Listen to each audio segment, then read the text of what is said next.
ሶ የዓለም ጦርነቶች የመጀመሪያውም ሁለተኛውም እንግዲህ በዓለም ላይ የተካሄደው ከ1914 እስከ 1945 ባለው ጊዜ ላይ ነበረ። የመጀመሪያ የዓለም ጦርነት የተካሄደው እንደምታውቀው ከ1914 እስከ 1918 አካባቢ ድረስ ነው። ከዛ በመቀጠል ደግሞ የሁለተኛ ዓለም ጦርነት የሚባለው ከ1939 እስከ 1945 ድረስ ያለውን ጊዜ ነው የሚያካትተው። ምናልባት እያንዳንዳቸውን ቦታ ስላለ ዲቴይል እናያቸዋለን።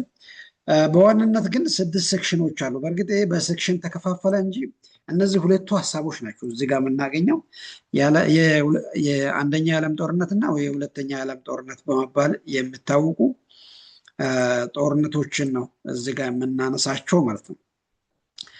ከዛ ያለፈ ምናልባት የዓለም ጦርነቶች የየራሳቸውን ምክንያት አላቸው። ለምን እንደተነሱ፣ ለምን እንዴት እንደተጀመሩ ሁለቱም የየራሳቸውን ሪዝን ይኖሯቸዋል። እነሱን እስቲ እያንዳንዳቸውን ለማየት እንሞክር። የመጀመሪያው የዓለም ጦርነት የሚባለው ነው። የመጀመሪያ የዓለም ጦርነት የሚባለው ነው። ያም the first world war causes, courses and consequences። ይሄ የመጀመሪያ የዓለም ጦርነት ምክንያቶቹ ለምን እንደጀመረ፣ ሂደቱ ምን እንደሚመስል፣ በመጨረሻም ውጤቶችን እናይበታለን። እንግዲህ የዓለም ጦርነት የመጀመሪያ የዓለም ጦርነት የሚባለው ከ1914 እስከ 1918 ድረስ የነበረውን ጦርነት ነው የዓለም ጦርነት የመጀመሪያ የዓለም ጦርነት ተብሎ የሚወሰደው። አንዳንድ ጊዜ የመጀመሪያ የዓለም ጦርነት ግሬት ዋር በመባልም ይታወቃል። yes it was also known as the great war of the world በመባልም ይታወቃል። the great war of the world በመባልም ይታወቃል። አንዳንድ ጊዜ ምናልባት የዓለም ጦርነት በመባል ይታወቃል በእኛ ዘንድ በታሪክ ተመራማሪዎች ዘንድ። ሌላኛው አንዳንድ ጊዜ ኢንተርናሽናል ኮንፍሊክትም ይባላል። ይሄ ብዙ የዓለም ሀገራትን ብዙ የዓለም ህዝቦችን ያካተተ ወይንም ያሳተፈ አይነት ጦርነት ነበረ። ኦፍኮርስ ጦርነቱ የተካሄደው በአውሮፓ ምድር ላይም ቢሆን ራይት የብዙ የዓለም ሀገራት ተሳትፎ የነበረበት ነበረ። that involves most of the nations of Europe along the Russia and the United States, Middle East and other parts of the other regions of the world. right ይሄ የመጀመሪያ የዓለም ጦርነት በዋናነት የባትል ግራውንድ የነበረው ወይንም የፍልሚያ ሜዳ የነበረው በአውሮፓ ውስጥም ቢሆን የተለያዩ የዓለም ሀገራትን አሳትፎ እንመለከታለን። ላይክ አፍሪካን፣ ኤዥያን፣ ሚድል ኢስትን እና ዩኤስኤ፣ ራሽያ አብዛኛውን የዓለም ሀገራትን ያሳተፈ እንደሆነ እንመለከታለን። ታዲያ ይህንን ጦርነት እንዲከሰት ምክንያቱ ምን ነበረ? ሩት ኮዝ እና ኦፍኮርስ ሁለት አይነት ኮዞችን ልናነሳው እንችላለን። ሩት ኮዝ እና ኢሚዲየት ኮዝ በመባል ይታወቃሉ። የመጀመሪያ የዓለም ጦርነትን ያስከተለው ሁለት አይነት ምክንያቶች አሉ። የመጀመሪያው ሩት ኮዝ ወይንም መነሻ የነበሩ፣ ሁለተኛው ደግሞ በጣም አልቲሜት ጦርነቱ ልክ እንዲከሰት እንዲፈጠር የነበረው ክስተቶችን በሁለት ከፍለን እናያለን። የመጀመሪያው ሩት ኮዝ የሚባለው በአውሮፓ ውስጥና በዓለም ላይ በተለያዩ ዓለማት ላይ በተለይም አውሮፓ ውስጥ የነበረ ሙቹዋል ዲፌንስ አሊያንስ የሚባል ሂደት ነበረ። ምንድነው ይሄ? በተለይ አንዳንድ ሀገራት በወታደራዊ መስክ ላይ ከፍተኛ የሆነ ትብብር ያደርጉ ነበረ። ይሄ ሙቹዋል ዲፌንስ አሊያንስ ይባላል። that means growing rivalries and mutual mistrust had led to the creation of several military alliances among the great powers as early as the 1870s. በእርግጥ ይሄ ሀሳቡ ጅምር የነበረው ከ40 ዓመት በፊት ነበረ። እንደሚታወቀው የዓለም ጦርነት የተጀመረው ከ1914 ጀምሮ ነው ብለናል። ነገር ግን ለአንደኛው የዓለም ጦርነት መነሻ እንቅስቃሴዎቹ የነበሩት ከ1870ዎቹ አንስቶ ነበረ። ምንድን ነው ይህ ከ1870ዎቹ ጀምሮ የነበረው? ለምሳሌ ዓለማት ወይንም የዓለም መንግስታት በጦር ቴክኖሎጂ በጣም እየበለጸጉ አዳዲስ ቴክኖሎጂዎችን እየፈጠሩ ሲሄዱ አንዳንድ ሀገራት ትብብር ያደርጉ ነበረ። በተለይ በመሳሪያ ግዢ፣ በወታደር መስክ ላይ የተለያዩ አይነት ትብብሮች ያደርጉ ነበረ። ይሄ ሙቹዋል ዲፌንስ አሊያንስ ይባላል። ለምሳሌ ጀርመኖች፣ ኦስትሪያ፣ ሃንጋሪ እና ጣሊያን እርስ በርሳቸው በወታደር ትብብር ያደርጉ ነበረ።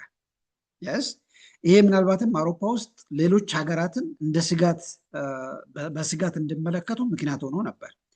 ለምሳሌ ጀርመኖች በጣም ከፍተኛ የሆነ የጦር ኃይል እየገነቡ ነበረ። ኦስትሪያ እንደሚታወቀው የጀርመን ድንበር ናት። አውስትሪያ ሃንጋሪ የሚባለው ያ ዛሬ ምናልባት ሁለቱም የተለያዩ ሀገራት ናቸው። ነገር ግን ያኔ ኦስትሪያ ሃንጋሪ የሚባል በአንድ ግዛት የሚተዳደር ስቴት ነበረ። ዘን ሶስተኛ ጣሊያን ነበረች። እነዚህ ሶስቱ ሀገራት እርስ በርሳቸው የሚያደርጉት ትብብር ለሌሎች እንደ ስጋት ይታይ ነበር። እነዚህ በጣም ጠንካራ እየሆኑ ሲሄዱ ሌሎች ምናልባትም ሌሎቹን ለመጉዳት ሌሎች ላይ ጦርነት ለማወጅ የሚደረግ እንቅስቃሴ ነው በማለት ስጋት ያድርባቸው ነበር። አንደኛው ሩት ኮዝ የሚባለው ይሄኛው ሙቹዋል ዲፌንስ አሊያንስ የሚባለው ይሄ ነበረ። በዚህ በሙቹዋል ዲፌንስ አሊያንስ ሁለት አይነት ጎራዎች ተፈጥሮ ነበር። ትሪፕል አሊያንስ እና ትሪፕል ኢንቴንት የሚባል ሁለት ጎራ ተፈጥሮ ነበር። ትሪፕል አሊያንስ የሚባሉት እነዚህ ጀርመን፣ ኦስትሪያ፣ ሃንጋሪ እና ጣሊያን አንድ ላይ በትብብር የፈጠሩት ግንባር ነበር። ትሪፕል ኢንቴንት የሚባሉት በመጀመሪያ የመሰረቱት ብሪቲሽና ፍሬንች ነበሩ። የብሪታንያ እና ፍራንስ ናቸው ይህንን የፈጠሩት በ1904 ላይ። በኋላም የዩናይትድ ስቴትስ እና ራሽያም ተካተቱበት በእነዚህ ላይ እና ጃፓን እና ሳውዝ አፍሪካም ጭምር፣ ፖርቹጋል፣ ሮማኒያ እነዚህ ሀገራት አንድ ላይ በመሆን ትሪፕል ኢንቴንት የሚባል ጎራን ወይንም የጦር ግንባር ፈጠሩ ማለት ነው። ስለዚህ የሙቹዋል ዲፌንስ አሊያንስ መፈጠሩ ለወርልድ ዋር እንደ መነሻ ሆኖ ያገለግላል ማለት ነው።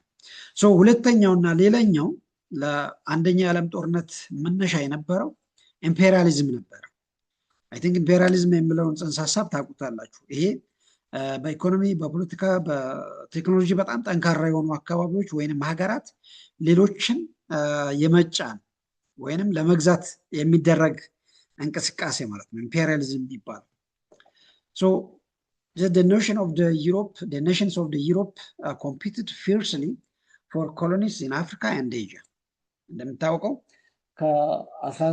በ20ኛ ሴንቸሪ የመጀመሪያዎቹ አመታት ላይ አውሮፓውያን አፍሪካንና ኤዥያን ለመግዛት በጣም ከፍተኛ የሆነ ኮምፒቲሽን ውስጥ ነበሩ። አይ ቲንክ ባለፈው ቻፕተር 2 ላይ ዲስከስ አድርገናል እና ባለፈው በ9ኛ ክፍል ሂስትሪያችንም ላይ ለማየት ሞክረን ነበረ። ለምሳሌ በ1884 ላይ አውሮፓውያን አፍሪካን በወረቀት ላይ የተከፋፈሉበት ይሄ በጀርመን ኮንፈረንስ ምክንያት በበርሊን ኮንፈረንስ ላይ በወረቀት የተከፋፈሉበት በቀጥታ ከዛ በመነሳት አውሮፓን አፍሪካን ኤዥያን እና አፍሪካን ለመከፋፈል የሚደረግ ሩጫ አንዱ ምክንያት ነበር። ይሄ ኢምፔሪያሊዝም ይባላል። ሌላኛው ሚሊታሪዝም አንዱ ለወርልድ ዋር ፈርስት እንደመነሻ የነበረው ሚሊታሪዝም ነው። በተለይ በ20ኛ ሴንቸሪ በ19ኛ ሴንቸሪ ላይ ሀገራት በጦር መሳሪያ በወታደር ኃይል በጣም እያደጉ መምጣት ለጦርነቱ መንስኤ ሆኖ አገልግሏል ማለት ነው። በተለይ አውሮፓውያን እርስ በርሳቸው የሚያደርጉት የጦርነት ሩጫው ወይንም የወታደር አቅም መለካካም ሆኖ አገልግሏል ማለት ነው። ራይት ሚሊታሪዝም አንደኛው ለወርልድ ዋር ፈርስት እንደ ሩት ኮዝ ሆኖ አገልግሏል። ሌላኛው ናሽናሊዝም የሚባለው ነው። ይሄ ናሽናሊዝም ወይም ብሔርተኝነት እንደ አንድ ለወርልድ ዋር ፈርስት እንደ መነሻ አገልግሏል። ለምሳሌ እንደነ ሰርቢያ፣ ግሪክ፣ ቡልጋሪያ እና አልባኒያ እና ሮማኒያም ጭምር ከአንደኛ የዓለም ጦርነት በፊት በቱርኮች ይተዳደር ነበረ። በኦቶማን ቱርክስ ስር ላይ ነበሩ። ከዛ በመላቀቅ የየራሳቸውን ስቴት ለመመስረት ወይንም ሀገራት ለመሆን ከፍተኛ ጦርነት ያካሄዱ ነበረ። ኦፍኮርስ ከዚህ ከአንደኛ የዓለም ጦርነት በፊት እነዚህ አካባቢዎች ባልካን ኔሽንስ ወይንም ባልካን ሀገራት በመባል ይታወቃሉ። ያም በኦቶማን ቱርክ ስር ላይ ይተዳደር ነበር። ዘንድ በዛ ዘመን እነዚህ ሀገራት እንደነ ሰርቢያ ዛሬ የምናውቃቸው እንደነ ግሪክ፣ ቡልጋሪያ፣ አልባኒያ፣ ሮማኒያ እነዚህ ባልካን ስቴትስ የሚባሉት ከኦቶማን ቱርኮች ጋር ከፍተኛ የሆነ ጦርነት ውስጥ ነበሩ። በተለይም ከ1912 እስከ 1913 ድረስ ለተከታታይ ለ2 ዓመታት በጦርነት አሳልፎ ነበር። ዘንሄ ምናልባትም ለአንደኛ የዓለም ጦርነት እንደመነሻ ሆኖ አገልግሏል ተብሎ ይወሰዳል ማለት ነው። እነዚህ ምናልባትም የመጀመሪያ የዓለም ጦርነት ሩት ኮዝስ በመባል ይታወቃሉ። ኢሚዲየት ኮዙ ግን አሳሲኔሽን ኦፍ አርኪቴክት ፍራንስ ፈርዲናንድ የሚባል የኦስትሪያ መሪ ነበረች። ይሄኛው መሪ ኦስትሪያ ሃንጋሪ መሪ ልክ ስታገት ወይንም ተጠልፎ ሲወሰድ በቀጥታ የዓለም ጦርነት መነሻ ሆኖ ጀመረ ማለት ነው። ያዝ ይህንን የአርኪቴክት ፍራንክ ፈርዲናንድ የሚባለውን የኦስትሪያ ሃንጋሪን መሪ ልክ ሰርቢያዎች ጠልፎ ሲወስዱ በቀጥታ በነ ጀርመን፣ በነ ኦስትሪያ ሃንጋሪ፣ በነ ጣሊያን መካከልና በነዚህ በባልካን ስቴት መካከል ላይ ጦርነት ተጀመረ ማለት ነው። እንደምታውቀው ቅድም በትሪፕል አሊያንስ መካከል ላይ ያዝ ጀርመን፣ ጣሊያን እና ኦስትሪያ ሃንጋሪ በአንድ ጎራ ላይ ነበሩ። ልክ የኦስትሪያ ሃንጋሪ መሪ ተጠልፎ ሲወሰዱ ወይም ታግቶ ሲወሰድ ጀርመኖች እጃቸውን አጣጥፈው አልተቀመጡም። ልክ ለማገዝ ወይንም ለማስለቀቅ ቀጥታ ወደ ዓለም ጦርነት ውስጥ ገቡ ማለት ነው። ስለዚህ ከዛ በኋላ ነው እንግዲህ የዓለም ሀገራት ወይንም አብዛኛው የአውሮፓ ሀገራት በጦርነት ላይ የተሳተፉት ማለት ነው። ኮርሶቹ እንዴት ነበሩ? የአንደኛ የዓለም ጦርነት በጣም በከፍተኛ መጠን የተካሄደበት ከፍተኛ ጭፍጨፋ የነበረበት ጦርነት ነው። ሂደቱ እንደነበረ ለምሳሌ ጀርመኖች ከፍተኛ የሆነ ወረራ ሲፈጽም ነበረ። ቴሪቶሪ ማስፋፋት ለምሳሌ ፍሬንች በፈረንሳይ ላይ፣ በእንግሊዝ ላይ፣ በነ ራሽያ ላይ ከፍተኛ የሆነ ወረራ ሲፈጽም ነበረ። ከጣሊያን ጋር ከኦስትሪያ ሃንጋሪ ጋር በመሆን ከፍተኛ የሆነ ወረራዎችን ሲፈጽሙ ነበር። በዚህም አላበቃም። ጀርመኖች ለምሳሌ የፈረንሳይን በጣም ብዙ ግዛቶችን ለመቆጣጠር እርምጃ ወስዶ ነበር ራይት። ከዛ በኋላ ፈረንሳዮች ከእንግሊዝ ጋር ከዩኤስኤ ከራሽያ ጋር በማበር በጀርመን ላይ ሌላ ጦርነት እንደገና ራሳቸው መልሶ አወጁ ማለት ነው። በጣም ከፍተኛ የሆነ ጦርነቶችን አወጁ ማለት ነው። ዘንድ በዚህ የመጀመሪያ የዓለም ጦርነት የተከሰቱ ወይንም ያስከተለው ጉዳት ምን ነበር? በተለይ ከኢኮኖሚ አንጻር፣ ከፖለቲካ አንጻር ራይት፣ ከጂኦግራፊ አንጻር የሚታዩ ብዙ አይነት ኮንሲኩዌንስስ አሉ። ለምሳሌ ወርልድ ዋር ፈርስት ኢን ሜኒ ዌይስ ዋዝ ኤ ኒው ካይንድ ኦፍ ዋር። ምናልባት ዓለም ላይ ልክ እንደዛ አይነት ጦርነት ታይቶ የማይታወቅ ጦርነት ነበር። ለዓለም ማህበረሰብ እንደ አንድ አዲስ የጦርነት ታሪክ ሆኖ ተመዘገበ ማለት ነው። which involves the use of new technologies። ለምሳሌ ዓለም ላይ መንግስታት መሳሪያዎቻቸውን ሰርተው አስቀምጦ ነበሩ እንጂ ልክ እንደ የመጀመሪያ የዓለም ጦርነት ሰፋ ባለ ቦታ ላይ መሳሪያዎቻቸውን ተጠቅሞ አያውቁም። ስለዚህ የዓለም መንግስታት በተለይም የአውሮፓ መንግስታት ያንን የፈጠሩትን መሳሪያዎች በነዛ ጦርነቶች ላይ እንደመነሻ መሆኑ ሲጠቀሙበት እንመለከታለን። አንድ አዳዲስ አውሮፕላኖችን የጦር አውሮፕላኖችን ለምሳሌ ፈረንሳይ እና ጀርመን በጣም ሰፋ ያለ ጦርነት ያደርጉበት ቦታ ነበረ። በአውሮፕላን ጭምር ጦርነት ይካሄድ ነበር። ያ ብቻ አይደለም፣ በጣም መርዛማ የሆኑ ጭሶችን ይጠቀሙ ነበር። አስቡት እንግዲህ በ1914 አካባቢ ላይ መርዛማ የሆኑ ጭሶችን ላይክ ፖይዝነስ ጋስስ ይጠቀሙ ነበረ። በተለይ ሰዎችን ለመጉዳት ይጠቀሙበት ነበረ እና በጀልባዎቻቸው ላይ ላይክ የተለያዩ አይነት የማሪን ቦትስ ይጠቀሙ ነበር። ይሄ እንግዲህ በጦርነት መስክ አዳዲስ ሂደት ሆኖ ተመዝግቦ አልፈዋል ማለት ነው። as many as 8.5 million soldiers were killed። ለምሳሌ በዚህ በአንደኛ ወይንም በመጀመሪያ የዓለም ጦርነት ምክንያት 8.5 ሚሊዮን ወታደሮች ሞቷል ተብሎ ይገመታል። ያም በሁለቱም ወገን ማለት ነው፣ በትሪፕል አሊያንስ እና በትሪፕል ኢንቴንቴ በኩል እስከ 8.5 ሚሊዮን ወታደሮች ሞቷል ተብሎ ይገመታል። ከዛ ምናልባትም እስከ 13 ሚሊዮን ሲቪሊያንስ ወይንም በጦርነቱ ነፃ ዜጎች እስከ 13 ሚሊዮን ህዝቦች እንዳለቁ ታሪክ ይናገራል ማለት ነው። ሌላኛው as a result of the war four imperial dynasties were collapsed።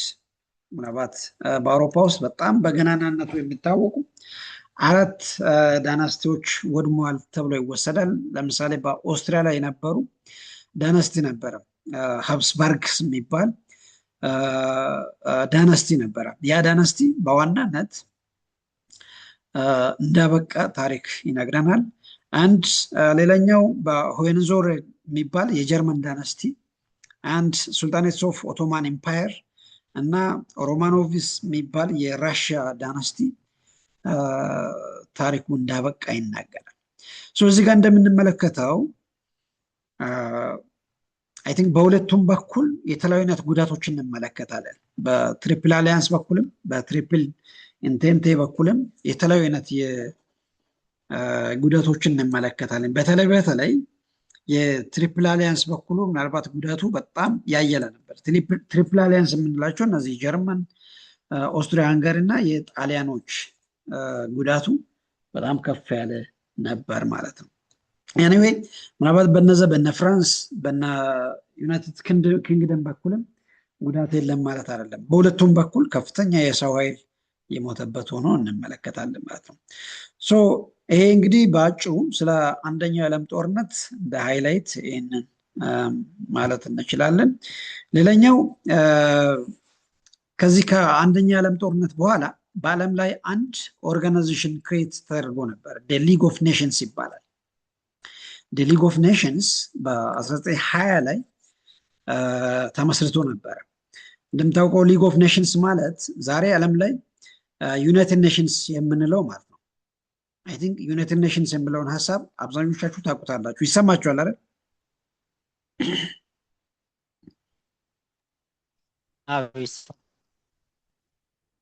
ይሰማችኋል? አቶ ወርማኮ አለ?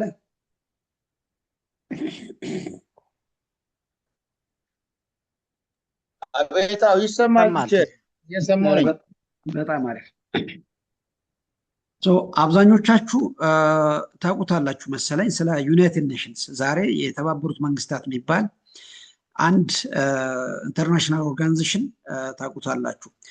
ይሄ ዩናይትድ ኔሽንስ ከመመስረቱ በፊት ዓለማችን ላይ የነበረ ኢንተርናሽናል ኦርጋናይዜሽን ወይም ዩናይትድ ኔሽንስ አይነት የነበረው ሊግ ኦፍ ኔሽንስ ይባላል።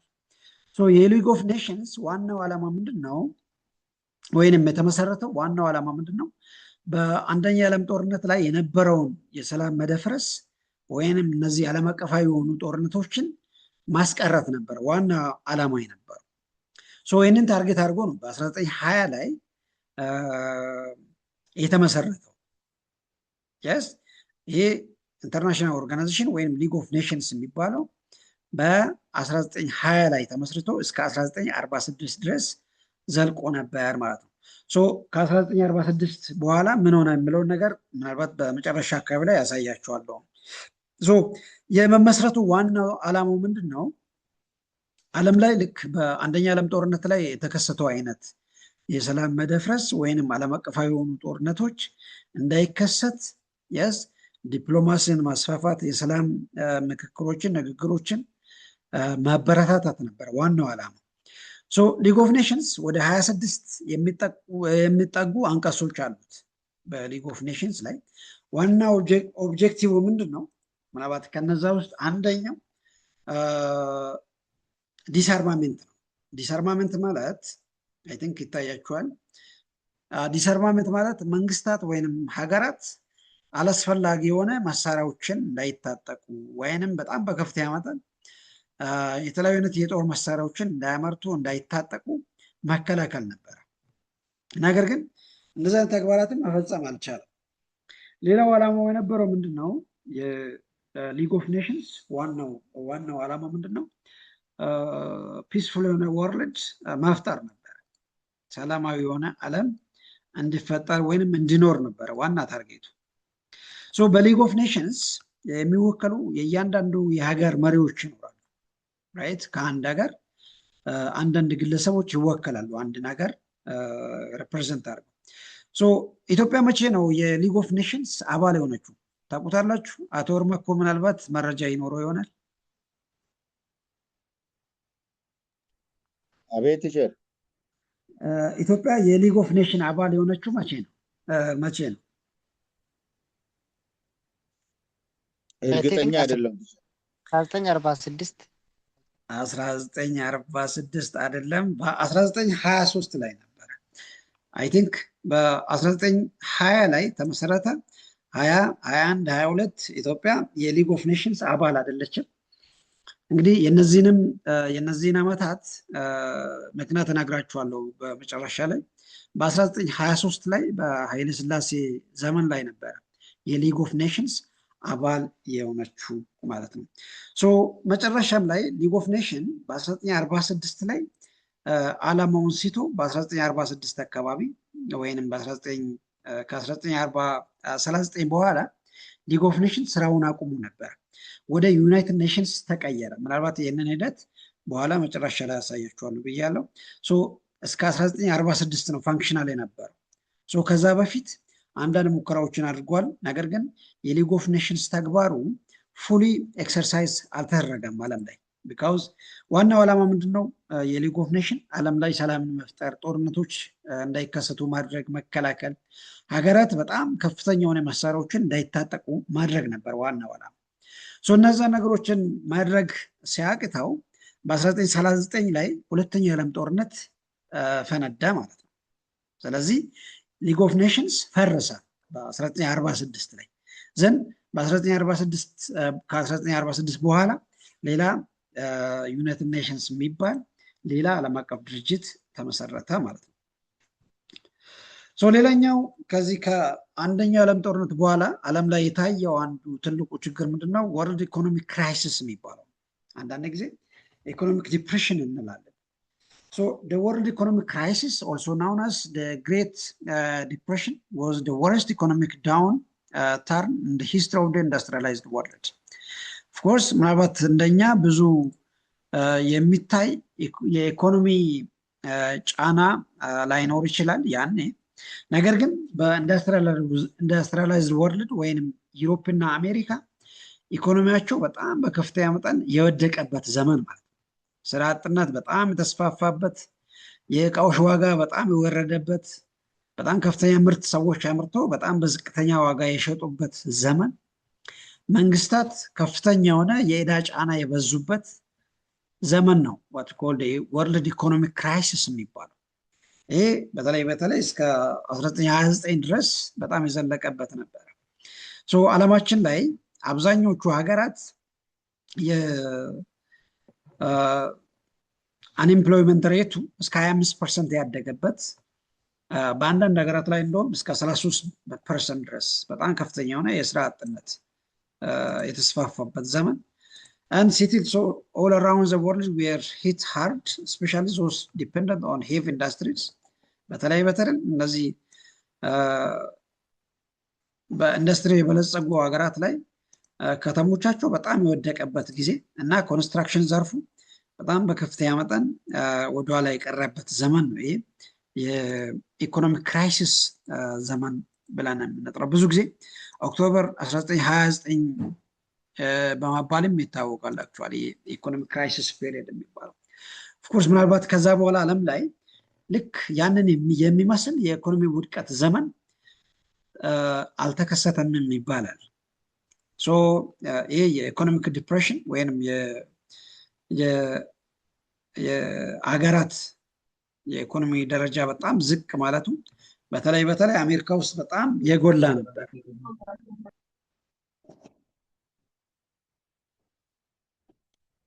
ኦኬ አዲኖ ድምጽ ይሰማል? ድምጽን የሚውት አድርግ አዲኖ።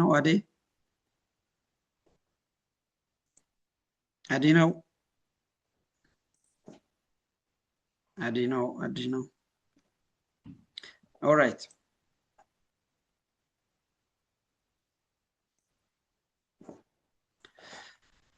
ይሰማችኋል አይደል? ቲቸር ይሰማል። በጣም አሪፍ። So by the 1933 when the Great Depression reached its lowest point, some 50 million Americans were unemployed and nearly half of the country's banks had failed ይላል ጊዜ። ይህ ማለት ነው ምናልባት የግሬት ኢኮኖሚክ ክራይሲስ በዋናነት አሜሪካን በጣም በከፍተኛ መጠን የጎዳበት እንደነበረ ለማሳየት ኦፍኮርስ ያኔ አሜሪካ ውስጥ በጣም ከፍተኛ የባንኮች መስፋት የነበረበት ነው። እስከ 15 ሚሊዮን የሚጠጉ አሜሪካውያን ከስራ ውጭ የሆኑበት ዘመን ማለት ነው። የኢኮኖሚክ ክራይሲስ ፔሪየድ ብለን የምንጠራው። ለኢኮኖሚክ ክራይሲሱ ዋና ምክንያቶች ተብሎ የሚወሰዱ ኦቨር ፕሮዳክሽን ኦፍኮርስ ወደዛ ከመምጣታችን በፊት አንደኛው ምንድነው የሃይ ታሪፍስ አንደር ወርልድ ዴብትስ ይላል። እንደምታውቀው የወርልድ ኢኮኖሚክ ዲፕሬሽን የተካሄደው በ1929 አካባቢ ነበረ። ይሄ ዘመን እንደምታወቀው የአንደኛ ዓለም ጦርነት ካበቃ በኋላ የነበረው ኦልሞስት የመጀመሪያ 10 ዓመቱ ነበር። the first decade after the world war first. በዛ ዘመናት ላይ መንግስታት ከተበደሩበት ከብድሩም ጋር ያሉበት ጊዜ ነበር። ባንኮች ያበድሩበትን ብድር እንዲመልሱ ላይክ መንግስታት፣ ግለሰቦች ከፍተኛ የሆነ ታሪፍ ጥሎባቸው ነበር። ይሄ እንግዲህ መንግስታት፣ ግለሰቦች ያን የተበደሩበትን ብድር በጣም በከፍተኛ ወለድ ጭምር እንዲከፍሉ የተደረጉበት ዘመን ነበር። አንዱ ሪዝን የሚባለው ከፍተኛ የብድር ጫና መብዛት ማለት ነው። ሌላኛው ኦቨር ፕሮዳክሽን ዓለም ላይ ያ ዘመን እንደምታወቀው የኢንዱስትሪያላይዜሽን በጣም በስፋት የተስፋፋበት ዘመን ነበረ። በኢንዱስትሪም በግብርና ሰዎች በጣም ከፍተኛ የሆነ ምርት የሚያመርቱበት ጊዜ ነበር።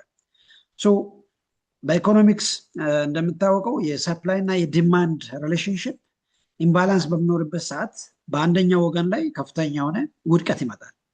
ምን ማለት ነው ይሄ? ለምሳሌ ሰፕላይ በጣም ከፍተኛ በሚሆንበት ሰዓት ፕራይሱ በጣም በከፍተኛ መጠን ዲክላይን ያደርጋል። ይሄ ማለት ዲፕሬሽን ያስከትላል ማለት ነው። ልክ ምርቱ በጣም ከፍ ሲል በአካባቢ ላይ ወይንም በሀገራት ላይ ከፍተኛ የሆነ የዋጋ ውድቀት ይመጣል። ስለዚህ ከፍተኛ ምርት ያመረቱ ሰዎች በበቂ ሁኔታ ገቢ ማግኘት አልቻሉም ነበር፣ ቢካውዝ ፕራይሱ ስለወደቀ ማለት ነው። ኦቨር ፕሮዳክሽን የምለው ያ ነው። እና ሌሎችም ልክ የስቶክ ማርኬቶች መውደቅ፣ ልክ ሰዎች ገቢ ሲያገኙ ነው እንግዲህ በስቶክ ማርኬት ላይ ከፍተኛ የሆነ ተሳትፎ ሊያደርጉ የሚችሉት። ስቶክ ማርኬት ላይ ሰዎች ብዙ ተሳትፎ የማያደርጉበት ዘመን ተከሰተ ማለት ነው። በአጠቃላይ ግን ለኢኮኖሚክ ክራይሲስ በዓለም ላይ ስለተከሰተው ማለት ነው አንዳንድ ሪዝኖች ይህንን ይመስላል ማለት ነው። ሌላኛው አንደኛው ዓለም ጦርነት መባቸው ላይ ወይንም በመገባደጃው አካባቢ ላይ አንድ ሬቮሉሽን በተለይ ራሽያ ውስጥ የተከሰተ ሬቮሉሽን ነበረ። በተለይም በ1917 ላይ ራሽያ እንግዲህ እንደምታወቀው የትሪፕል ኢንቴንቴ ብሎክ ነበር። በ1917 ላይ ጦርነቱንም አቋርጦ ወጥቶ ነበር። ልክ ጦርነቱ በ1918 ላይ እንዲያበቃ ራሽያ በ1917 ላይ አቋርጠ ወጥታ ነበር። ቢካውዝ በራሽያ ውስጥ ከፍተኛ የሆነ ችግር ነበር። ህዝቡ ከፍተኛ የሆነ ተቃውሞ ሲያሰማ ነበር። ለምሳሌ ድህነቱ በጣም ከፍተኛ ነበር። የምግብ እጦት በጣም በከፍተኛ መጠን ነበረ። ፑር ሊቪንግ ኮንዲሽንስ በራሽያ ውስጥ በጣም በከፍተኛ ነበረ። እነዚህ ችግሮች እያሉ የራሽያ መንግስት በአውሮፓ ውስጥ በተከሰተው ጦርነት ላይ እጁን አስገብቶ ነበር። ያንን በመቃወም ህዝቦች ተቃውሞ ሲያሰሙ ራሽያን ሲመራ የነበረው መንግስት የዓለም ጦርነትን አቋርጦ ወጥቶ ነበር። በዛ ምክንያት በአንደኛው የዓለም ጦርነት ምክንያት ራሽያ ውስጥ ከፍተኛ የሆነ ሪቮሉሽን ተከስቶ ነበር። ህዝቡ መሬት በእጁ አልነበረም፣ በመንግስት እጅ ነበረ። ሰላም በጣም በከፍተኛ መጠን ሎስት አድርገው ነበሩ። የምግብ ችግር በጣም በከፍተኛ መጠን ይታይበት ነበረ። በዚህ ምክንያት ራሽያ ውስጥ ከፍተኛ የሆነ አብዮት ተቀስቅሶ ነበር ማለት ነው።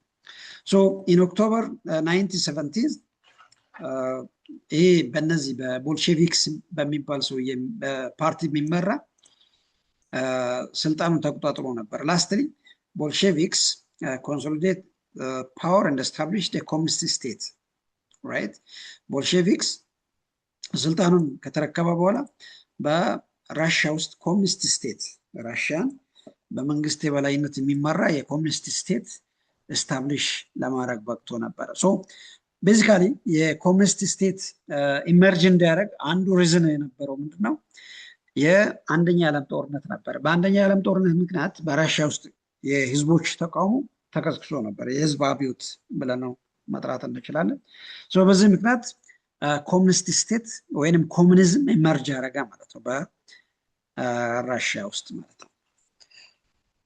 ሌላኛው the rise and expansion of fascism in Italy, Nazism in Germany and militarism in Japan. ከዚህ ከአንደኛ ዓለም ጦርነት በኋላ በዓለም ላይ በጣም ሰፋፊ የሚባል የታሪክ ክስተቶችን እንመለከታለን። ለምሳሌ የፋሺዝም ጅማሮ፣ የናዚዝም በጀርመን፣ የሚሊተሪ ኢመርጀንሲ በጃፓን አካባቢ ላይ። ኢን ሾርት ናዚዝም በፋሺዝም የሚባለው ጽንሰ ሀሳቡ ምንድነው? በና ሙሶሎኒ የመጣ የፓርቲ ስማቸው ነበር ፋሺዝም የሚባለው። ፕሪንሲፓሊ ፋሺዝም እና ናዚዝም እና ሚሊተሪዝም ጃፓን የተከሰተበት የራሱ ሆነ ምክንያቶች አሉበት። ምናልባት ከምክንያቶቹ አንደኛው ምክንያት ተብሎ የሚወሰደው ምንድነው? ትሪቲ ኦፍ ቨርሳሊስ የሚባለው ስምምነት ነበረ። ይሄ የአንደኛ ዓለም ጦርነት ካበቃ በኋላ በጀርመንና በና ፈረንሳይ በና እንግሊዝ መካከል ላይ የተፈረረመው ስምምነት ነበረ። በትሪቲ ኦፍ ቨርሳሊቲ የሚባለው ስምምነቱ የነበረው ምንድነው? ጀርመኖች ካሳ እንዲከፍሉ ነበረ የሚያስገድደው። ለምንድነው ካሳ የሚያስከፍለው? በአንደኛ ዓለም ጦርነት ላይ ጀርመኖች እነ ፈረንሳይን እና እንግሊዝን እና ራሽያን በጣም በከፍተኛ መጠን ጎቶ ነበር። ኢቭን ድንበሩንም ጭምር። ለምሳሌ የፈረንሳይ ብዙ ስቴቶችን ብዙ ክልሎችን የጀርመን መንግስት ወስዶ ነበር ራይት። ያንን ጀርመን እንዲመልስ በጦርነቱ ምክንያት ለሞቱ ሰዎች ለወደመ ንብረት ጀርመን ካሳ እንዲከፍል፣ ጣሊያን ካሳ እንዲከፍል የሚያስገድድ ህግ ነበር። ያንን በመቃወም ነበር እና ፋሺዝም እና ናዚዝም በዋናነት ዓለም ላይ እንዲጀመር ወይንም በጀርመንና በጣሊያን ላይ ኢመርጅ እንዲያደርግ አንዱ ምክንያት የነበረው። ሌላኛው ከአንደኛ ዓለም ጦርነት በኋላ በአውሮፓ ውስጥ ከፍተኛ የሆነ የኢኮኖሚ ክራይሲስ ነበር።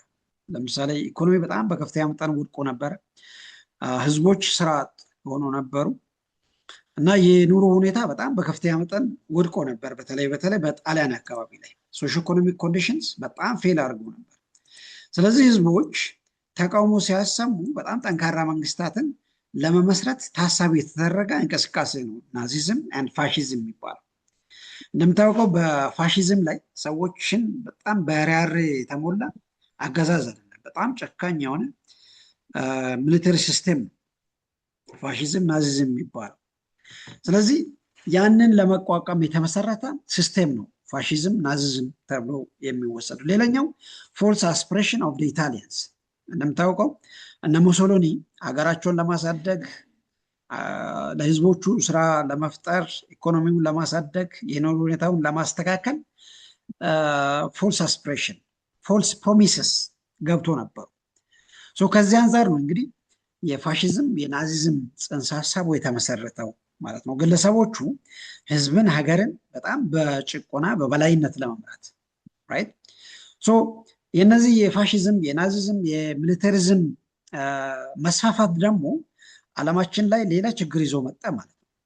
እዚህ ጋር እንደምታዩት አይ ቲንክ የሁለተኛ ዓለም ጦርነት እንዲወለድ ምክንያት ሆነ ማለት ነው። ምናልባት ከዛ በፊት የነ ፋሺዝም የነ ናዚዝም የነ ሚሊተሪዝም ተጽዕኖዎች ነበሩ ወይንም ኢምፓክትስ ብለን የምንጠራቸው። አንደኛው ቶታሊታሪያን ገቨርንመንት ኢመርጅ እንዲያደርግ ምክንያት ሆኖ ነበር። ቶታሊታሪያን የሚባሉት እነማን ናቸው? ኤቭሪቲንግ መንግስታት ብቻ የሚቆጣጠሩት ዜጎችን እንደፈለጉ አድርጎ ጨቁነው ራይት አስገድደው ዋቴቨር የትኛውንም አይነት እርምጃ ወስዶ የሚያስተዳድሩት አይነት ቶታሊ ዜጎችን እንደ ዕቃ እያደረጉ እንደፈለጉ ማኒፑሌት የሚያደርጉ መንግስታት ናቸው ቶታሊቴሪያን ስቴትስ የሚባሉት። ኦፍኮርስ በሞደርን ወርልድ ላይ ላናያቸው እንችላለን። በቀደመ ዓመታት ላይ በተለይ በ18ኛ በ19ኛ ሴንቸሪ መጀመሪያዎቹ አካባቢ ላይ ይታወቃሉ የቶታሊቴሪያን ስቴትስ የሚባሉት። ዋናው መለያ ባህሪያቸው ምንድነው? በጣም ፈላጭ ቆራጭ የሆኑ የግለሰቦችን ሀሳብ ብቻ ሀገራት የሚከተሉት አይነት ማለት ነው። ስለዚህ በፋሽዝም በናዚዝም ምክንያት ቶታሊቴሪያን ስቴትስ ኤመርጅ አድርጎ ነበረ በተለይ ፈረንሳይ በጣሊያን እና ጀርመን አካባቢ ማለት ነው። ሌላኛው ቴሪቶሪያል ኤክስፓንሽን እንደምታውቀው አይ ቲንክ ባለፈውም ለማንሳት ሞክረናል። የፋሽስት መነሳት በጣሊያን ላይ በአፍሪካ በኤዥያ ከፍተኛ የሆነ ጫናዎችን ሲያሳድር እንመለከታለን ኢንክሉዲንግ ኢትዮጵያ። ለምሳሌ ባለፈው የጣሊያን ወረራ ወደ ኢትዮጵያ በመጣ ሰዓት አንደኛው መነሻ ሀሳብ የነበረው ምንድነው? ልክ እንደዚህ የፋሽስት ወይንም የናዚዝም ጽንሰ ሀሳብ ይዞ ነበር የመጡት። ልክ እንደፈለጉ ዓለምን መግዛት መቆጣጠር እንደሚችሉ በማሰባቸው። ስለዚህ ከራሳቸው ፖይንት ተነስተው ሌሎች ዓለማትን ለመቆጣጠር የሚያደርጉት እንቅስቃሴ ነበረ። ያም ቴሪቶሪያል ኤክስፓንሽን። ለምሳሌ ወደ ኢትዮጵያ ሲመጡ 1936 ላይ በቀጥታ ኢትዮጵያን ለመቆጣጠር ነበር ያ ሀሳብ ነበር። ሌላኛው አግሬሲቭ ፎሬን ፖሊሲ አንዱ ኢምፓክት ነበር ራይት። ፋሽስቶች ሌሎች አካባቢዎችን በጣም በኃይል ለመቆጣጠር የስ ምንም አይነት ምህረት የለሽ ህግ ይከተሉ ነበር። ቬሪ አግሬሲቭ ፎሬን ፖሊሲስ። ለምሳሌ ራይዝ ኦፍ ሂትለር እንደ ናዚ ይሄ አንዱ የናዚዝም እና ፋሽዝም መገለጫ ባህሪያት ናቸው ማለት ነው። አንድ ልክ በእነዚህ ምክንያት ዓለም ላይ ሌላ ጦርነት ኢመርጅ አደረገ ማለት የሁለተኛ የዓለም ጦርነት። አይ ቲንክ አሁን የጦርነቶችን ቅደም ተከተሎችን በደንብ አንደርስታንድ አድርጋችኋል ብዬ ገምታለሁ። የአንደኛ የዓለም ጦርነት ያስከተላቸው ችግሮች ለሁለተኛ የዓለም ጦርነት እንደ መነሻ ሆኖ አገልግለዋል ማለት ነው። ሰከንድ ወርልድ ዋር ከ1936 እስከ 1945 ድረስ ያ ማለት ለ6 ዓመታት ዓለም ላይ በተለይም በዓለም ላይ የተካሄደው ጦርነት ማለት ነው። ይሄ ጦርነት የሁለተኛ የዓለም ጦርነት እንደምታወቀው በኢትዮጵያ ምድርም በጣም በከፍተኛ መጠን ተካሂዶበት እንመለከታለን። The Second World War was fought between two major military blocks known as the Alliance and the Axis powers. ይሰማችኋል አይደል?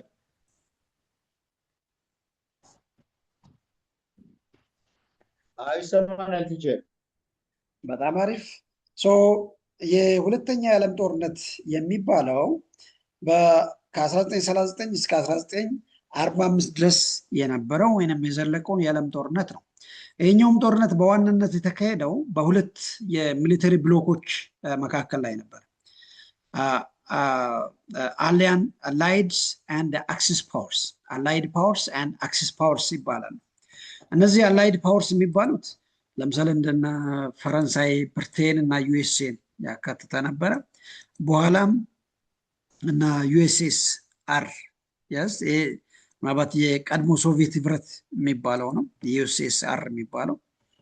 እነዚህ በእነዚህ መካከልና አክሲስ ፓወርስ የሚባሉ ጀርመን፣ ጃፓን እና ኢታሊ። አይ ቲንክ እነዚህን በአክሲስ ፓወርስ የሚባሉትን ቅድም ለማንሳት ሞክረናል እዚች ጋር። እስቲ አንዴ ወደኋላ ሊመልሳችሁ። አክሲስ ፓወርስ የሚባሉት ራይት አክሲስ ፓወር ወይንም አክሲስ ፓወርስ የሚባሉት like the rise of fascism, the rise of Nazism and the rise of militarism in Japan. Yes, በጣም በጥንቃቄ እዩት። the rise of militarism in Japan, the rise of Nazism in Germany, right? And the rise of fascism in Italy. እነዚህ ሀገራት በሁለተኛ የዓለም ጦርነት በአንድ ጎራ ላይ ሆኖ የተዋጉ ናቸው። ነገር ግን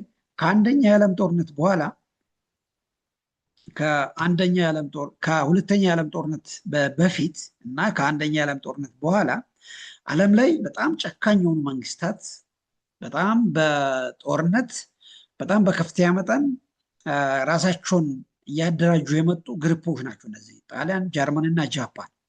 በጃፓን ላይ እንደምታውቀው ከ1939 በፊት ዓለም ላይ ያሉ የትኛውም አይነት የሚሊተሪ ቴክኖሎጂዎችን ለመታጠቅ ቪዥን ነበራቸው ጃፓኖች ራይት።